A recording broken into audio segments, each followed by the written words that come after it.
This is the Cyclus T2 Smart Bike Trainer. The Cyclus is a direct drive smart bike trainer with a minimal design, very quiet, compatible with Zwift, Trainer Road, Wahoo system, and RGT, and a number of other apps.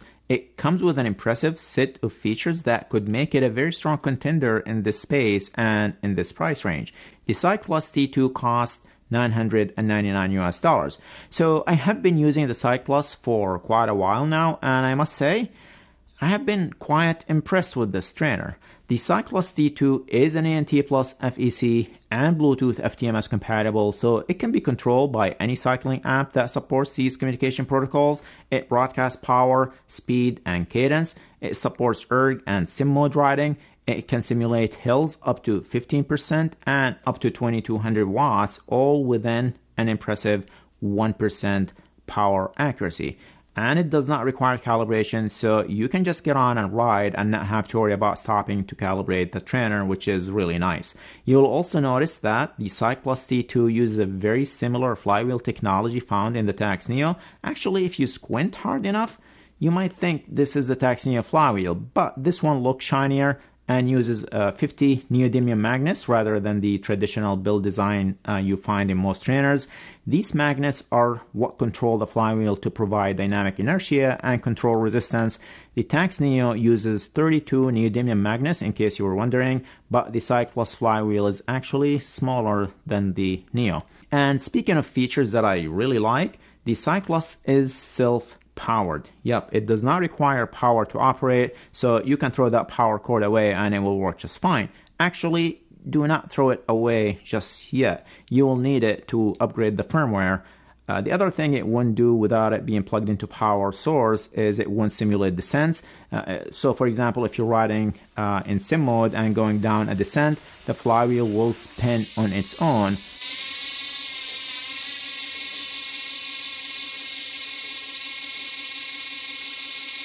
But other than that, everything else works just fine without it being plugged into power.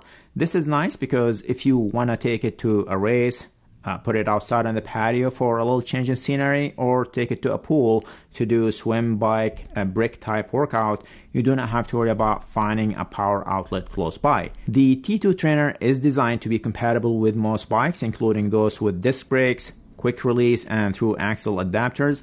And it is compatible with 8, 9, 10, and 11 speed cassettes straight out of the box. Campagnolo and SRAM 12 speed XDR are compatible, but you will need to purchase a separate adapter. And by the way, if you find this video helpful or appreciate it, if you take a quick second to quickly hit that like button below, it helps the video and the channel quite a bit, and I really appreciate it.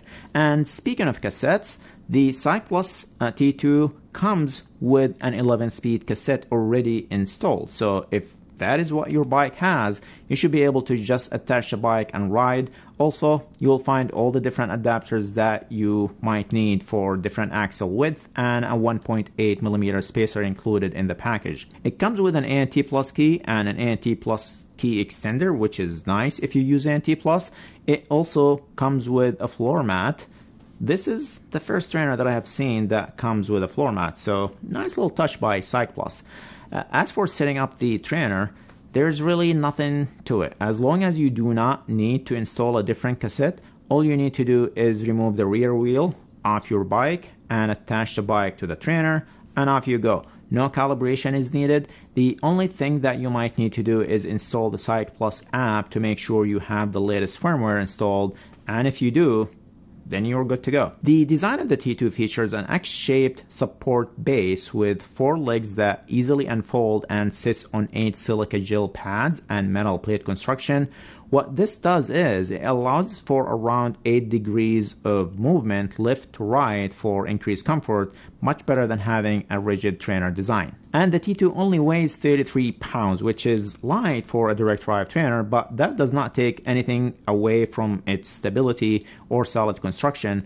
The large handle makes it easy to carry and move around. Also, you'll notice on the side openings for its active cooling system, which is important to keep the components cool and consistent power measurement. There is only one Bluetooth channel available in this trainer, so if you are using Bluetooth, just make sure it's not paired to anything else before pairing it to Zwift, for example. As for ride feel, the trainer feels smooth and powerful and responded to changes in terrain quickly. However, on steeper climbs, the trainer seems to struggle a bit, so you'll feel the flywheel slips as it tries to keep that resistance on. And this brings us to power measurement accuracy. The Cyclops claims plus minus 1% accuracy. Like I said earlier, the trainer does not require calibration, so you can start using it immediately. And just like I do in most of my smart trainer testing, I try to test against multiple power meters that I have. I tested it against my Osceola pedals, Wahoo PowerLink, and my crankbase power to max power meter. So here's a 2-hour ride I did in erg mode. And as you see, all three were very close. The Osceola was higher, which is typical, but only a few watts difference here. For the full ride, the T2 averaged 206 watts versus 210 watts from my Osceola, and my power to max averaged 207 watts. Keep in mind that 1% accuracy claim that you usually see is not against other power meters.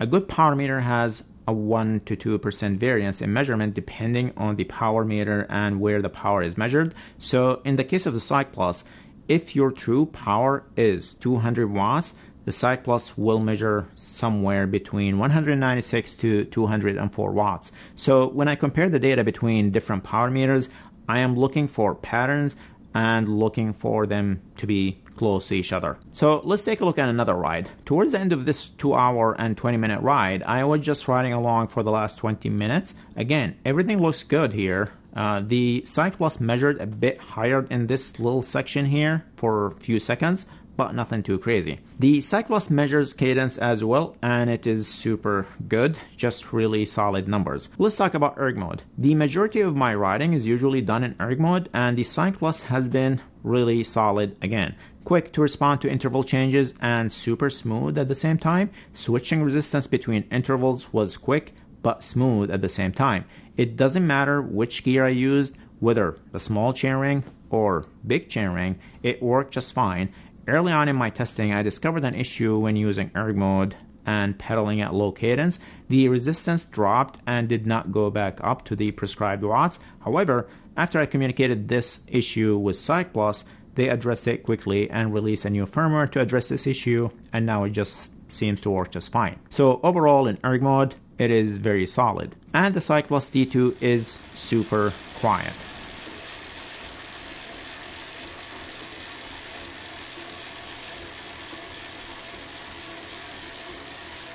Most likely, you will only hear noises coming from your drivetrain, not the trainer itself. Okay, Cyclops is new in this market, and this is only their second year developing trainers.